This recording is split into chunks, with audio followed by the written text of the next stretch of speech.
Good morning, Bucknutters. Welcome to the Bucknuts Morning Five here on Labor Day, Monday, September 6th, 2021. I am Dave Biddle. I am joined by Patrick Murphy. Pat, let's look back first on the Minnesota game. We'll look ahead to Oregon, and we'll look at some other college football action from this past weekend. Let's start with the Minnesota game. Ohio State 45, Minnesota 31 on Thursday. Feels like it was a long time ago now. A lot of people have said this might be like kind of was a bad win for Ohio State. I just remind people the point spread was 14. The Buckeyes won by 14. It wasn't a great win. I feel like it was kind of a neutral win. It wasn't a bad win. It wasn't a great win. It's kind of a neutral win. Just your overall thoughts on that game. Yeah, Steve Hellwagon and I talked a lot afterwards on our show that obviously we did pretty late that night from the stadium and just about, this win is something to build on for Ohio State. Just in terms of Steve went through and counted the number of freshmen or first-time starters that played, that started even, and just how inexperienced this Buckeye group really was. And I think that's something to keep in mind. Would you have liked to see this team come out and I know we'll get to this later, but come out and look like Alabama did on Saturday? Yeah, of course. That would have been great to see them just pound Minnesota. And for a little bit, it looked like that's what was going to happen. But, Minnesota, as we talked about going into the game, a veteran team, a team that wasn't going to get rattled by Ohio State getting up 10-0. They weren't scared of the Buckeyes. And, I think you saw that. And a young Buckeye team had to navigate those waters and kind of figure out how to play a college football game on the road in the Big Ten. I think credit goes to Ryan Day, and I wrote this yesterday. Credit goes to Ryan Day for managing the game, keeping CJ Stroud composed. But I think a lot of it needs to go to the leaders and some of the guys who stepped up and made plays, the offensive line, the wide receivers, some of those more experienced guys on defense, even a guy like Taraja Mitchell, who hasn't played a ton of football, but kind of led that defense, I thought. So, like you said, it's kind of a neutral win, but I think you're feeling a lot better than fans would have been if maybe in that third quarter when people were starting to get a little nervous, at least on social media, that's how it seemed. I think you started 1-0 and now you have things to fix. And that's exactly what Ryan Day said. They're going to look at the film and this team's going to improve. There are things I like about the back seven, some of the youth. I think Cody Simon's a future stud. I think Denzel Burke, to add to what you were saying about some of the freshmen, I thought Denzel Burke for a true freshman played as well as you could expect for a true freshman to play, especially at corner when you're exposed out there. I mean, you're going to make mistakes. Same thing for Ryan Watts, even though he's a redshirt freshman. I thought he played really well. I'm excited about those guys. Still, though, they're so young. This back seven is a concern. It's a big concern of mine. Your thoughts? I agree. Again, not to continue to harp on the Alabama train, but I mentioned this on the show Steve and I did. Last year when Alabama came out with the young secondary against Missouri, I think they gave up similar passing yards in the opening game. A Big Ten or a conference game on the road, and that secondary got better and better throughout the year. And that's going to be the key for Ohio State. We heard last year or this offseason that there just wasn't the time to improve, especially in that back end of the defense. And now it'll be up to Kerry Combs. And I know people are questioning what he can do as a defensive coordinator. Now's the time he's got to show that. Kerry Combs and Matt Barnes to get these players better. And obviously, no Sevyn Banks, no Cameron Brown. We'll see what happens with those guys in terms of their availability this week. But, the young guys are going to play. I think we can say that even if Sevyn Banks and Cam Brown are back, and they have to get better. It's as simple as that. Last year, the secondary didn't improve to the level it needed to throughout the course of the season, but you only played 6 games and didn't get to practice a lot. This year, you've got a normal season, we think, knock on wood, and the improvements have to happen. And you've seen it at Ohio State before. Generally, it's not 2 freshman cornerbacks out there. It's usually one less experienced guy with a Denzel Ward, a Marshawn Lattimore, whoever it is. But we've seen guys get better. So we know this can happen. I'm not willing to write off Kerry Combs just yet. I want to see what he does this year. But you're right. It didn't. What we saw on Thursday night did not alleviate any of my concerns about the secondary. But I want to see it kind of full, all of its parts And as guys continue to develop, before I'm really willing to say, hey, this is a serious problem for Ohio State, and maybe changes are needed. We'll know a lot more after this week. If it's if they can do well against Oregon, we'll get into that in a minute. It'll be like, okay, maybe we got something here. If they struggle again, that's going to be a sample size of 2 games, which in football is not that small of a sample size when you play 12 games. You're 1/6 of your way through the season at that point. This is not baseball. So we'll know a lot more after this week. But I will say this before we move on to the Oregon game. This offense is elite like we thought it would be. This offense is elite, and they had their struggles. I love that Ryan Day stuck with the game plan. I give him a lot of credit for that. It's really easy to say you're going to stick with the game plan no matter what. Then you're on the road. It's raining. You're losing. It's the second half. You got a rookie quarterback out there. It's really easy then to just run the ball, but he stuck with the game plan, and I give Ryan Day a lot of credit. I love this offense. CJ Stroud's going to get better and better and better, just like you're talking about. The young DBs are going to get better and better and better, and he could not be in a better situation with this O-line, these running backs, these wide receivers, of course, tight end. I'm still very, very bullish on this offense. Agreed. I think the CJ Stroud struggles were probably more than we expected, but I think everyone knew that there were going to be some of those. The talk going in, I don't know how many times I wrote this offseason, has not thrown a pass in a college game. That's a real thing. To look around the country and see some of the other quarterbacks that made their first starts or their first real starts as the starter. I just look back at their experiences that they had last year, and CJ Stroud didn't get that. None of the guys got it. So the struggles, weren't exactly what I expected. I think that he needs to show that he's the guy in games, and in terms of making some of the throws, getting his feet set, things like that. The fundamental stuff needs to get better, and now he has game film to work on. And he made the comment after the game, and this was about, taking a big hit, but, he hadn't been hit in a football game or really in practice, because they don't hit the quarterbacks in practice, in over a year. So, that pass rush and things like that, all of a sudden it was real, and he hadn't dealt with that. But just talking offense in general, obviously the receivers, the offensive line were great.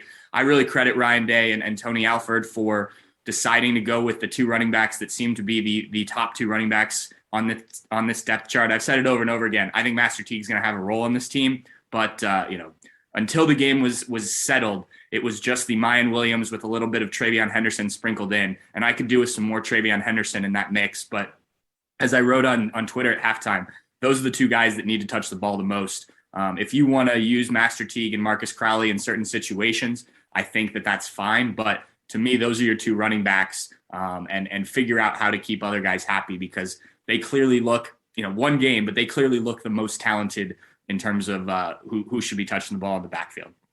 We've been saying it throughout the offseason, now into the season here on the Bucknuts Morning 5, the 2 best running backs on this team in whatever order, and I'm still not sure which order, Mayan Williams and Travion Henderson. I just know those are the 2 best, and they complement each other well.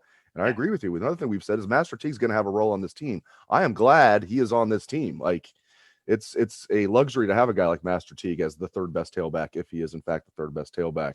All right, as promised, Oregon, let's look ahead. Big noon kickoff this Saturday at the Horseshoe. Buckeyes 14-point favorites. Initially, when they did the offseason lines, it was like 10, 10.5, 11, somewhere around there. I figured it would kick up.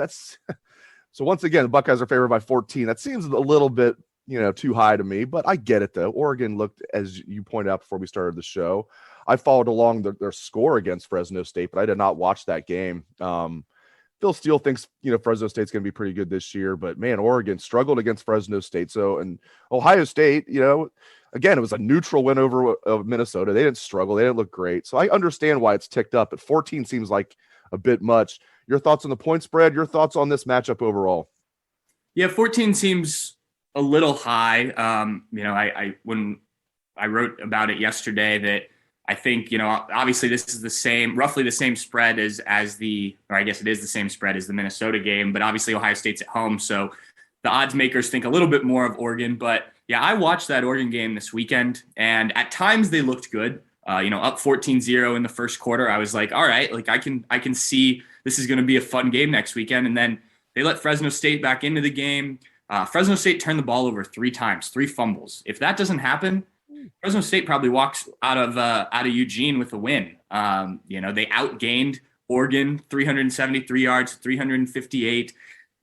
once they got some confidence and there was a belief that, hey, we're in this game. We've fought back. It was, I think, late in the second quarter when they really started to get back and I think kind of rallied at halftime. Oregon looked shocked. The guys weren't making plays. I was not overly impressed with Oregon. In terms of the game in general this weekend, I think that, again, I think it'll probably play out similarly to the Minnesota game. I think it's a similar game on paper where, you still have a relatively young team. You're going to be at home, so that'll make a big difference. But, especially in the secondary, how does that look? And then, by the end, I think Ohio State's the more talented team, has the better athletes. So I think they pull away. But, I think it'll still be a competitive football game. The thing I'm going to be looking for is, as we touched on with the issues from the Minnesota game, improvements. Do those young cornerbacks, if they are in fact out there again, are they taking steps? Does CJ Stroud look a bit more comfortable, especially, early on in the game? I don't want to have to see him settle into the game. What does the running back stuff look like? Is the offensive line as good once again, especially if Kayvon Thibodeau is available for this game? You just want to see improvements. The linebacker play, obviously, I'd like to see the interior of the defensive line look a little bit better. I thought, granted, they're playing a really good running back, but I thought they were too big of holes for him to run through at times, especially to the left of Minnesota center. So that's the big thing for me is looking at improvements, because I do think Ohio State will be able to handle Oregon. Though, a close win may fire up the Ducks, and like with Ohio State, they're going to look to improve too. So, it's going to be very interesting, I think. Yeah, and the back seven on defense will be under the microscope for sure. Ryan Day, we're going to meet with him tomorrow at noon, and he doesn't like talking about injuries. We know that, but it's out there that Sevyn Banks, it's a knee. And whatever, it's been widely reported it's a knee, including by yourself. What do you think he's going to say about when asked about Sevyn Banks? And I don't know what's going on with Cam Brown, if it was a COVID thing, if it was an injury. He didn't even make the trip. Sevyn Banks at least made the trip, tried to warm up. We know it's a knee. What do you think Ryan's going to say tomorrow when we talk to him? I assume he will keep things pretty close to the vest and say, like he was asked about Harry Miller after the game. Obviously, that's been rumored to be a COVID thing. But, he just said it's day by day, because he was asked more about Luke Weipler and how well he played and, then follow up about Harry Miller. But, I imagine we'll get, we're working on that. But, it was weird with Sevyn. And Steve and I talked about it a little bit. He came out for the team with warmups. He did the individual warmups, and at one point, I'm watching closely these guys, and I'd heard a little bit that he may be banged up, and so I was paying attention. And he just walked over to the sideline and kind of got down on one knee, and I couldn't tell if it was an injury thing or if that was like a prayer, walking off the sideline after you warm up. But then obviously he didn't go through the team warmups, so he was out there and he was moving around and trying to get going. So Day said after the game that he was there in an emergency capacity, which tells me he's ahead of a Cameron Brown or one of the guys who wasn't left at home. And from my understanding, Cameron Brown picked up an injury the Sunday before the first game. I'm not sure what it was or anything like that, but that's just what I heard. So there you go, Bucknutters, not COVID, injury. There you go, Patrick Murphy. That is my understanding. So, but we'll see.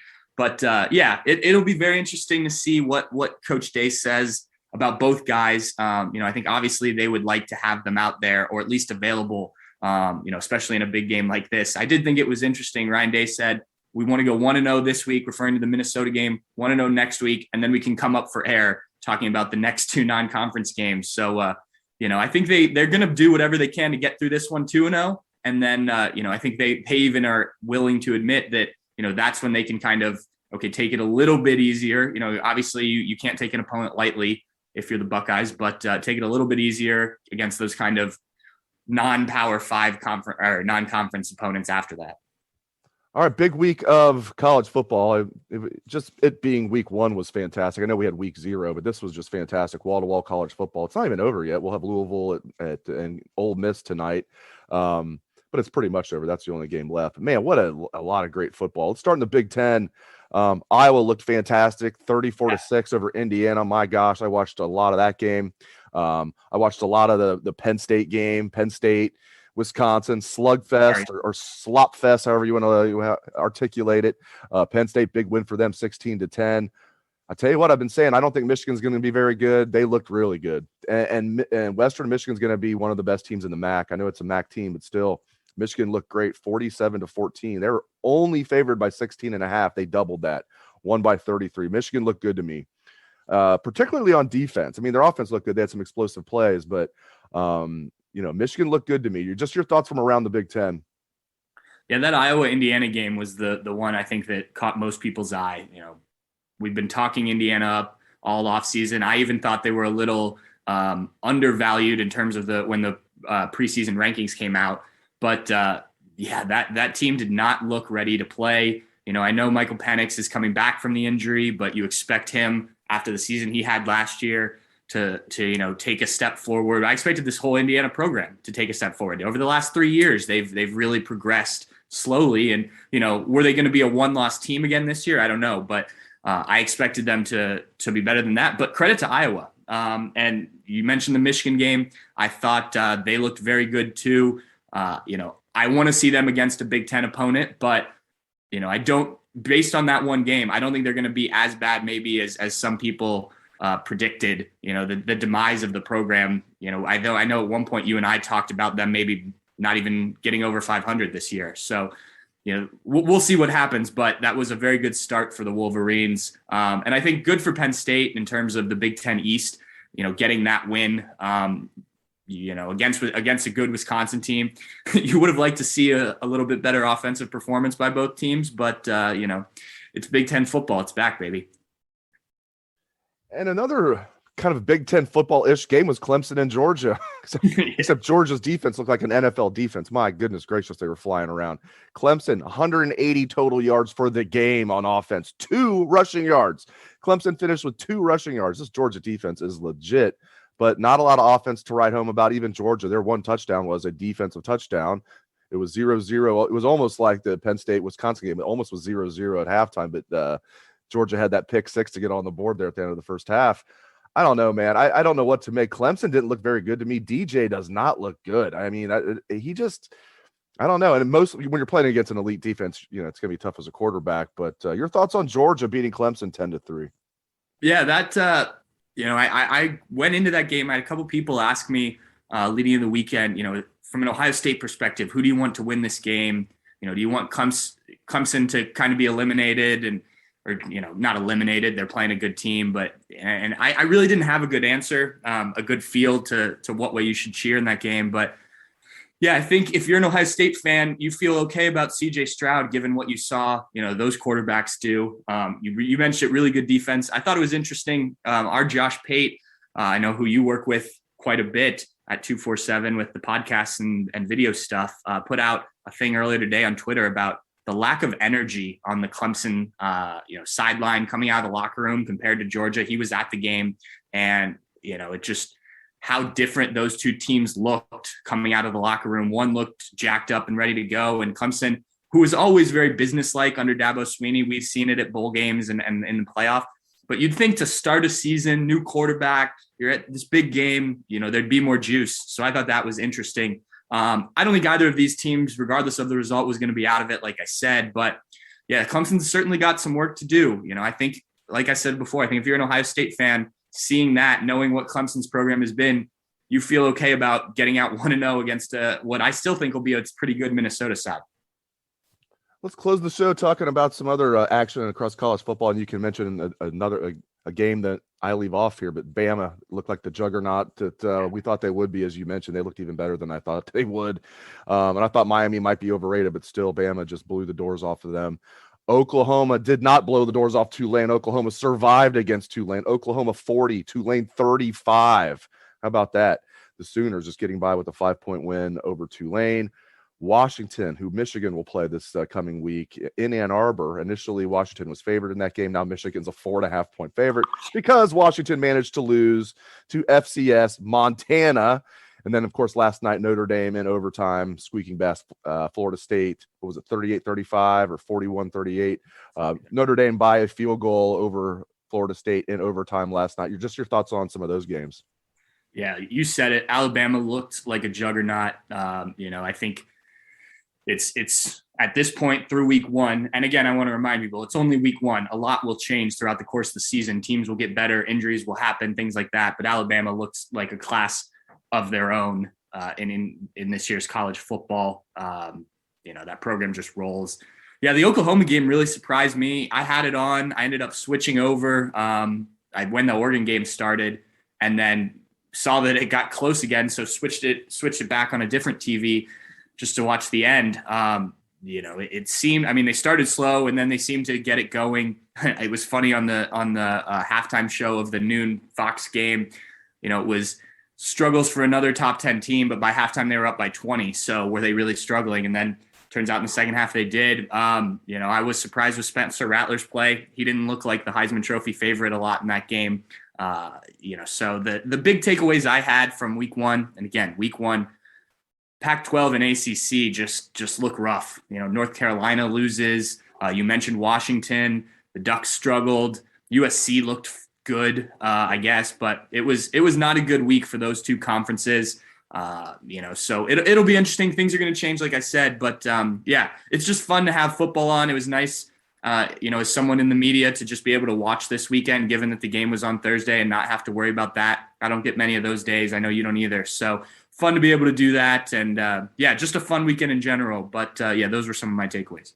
We'll get one more this year, my friend. Ohio State's bye week. We'll get one more. That was fun. Just sitting back and I still have the dent in my chair here just from sitting and watching college football so much on Saturday. It was fantastic. Great stuff from Patrick Murphy. Really appreciate you jumping on here with me, my friend. Great insights. Thank you very much to Patrick. Thank you to all the listeners out there for tuning into the show. We appreciate that very much. Hope everyone enjoys their Labor Day. Let's hear that Buckeye swag, best damn band in the land.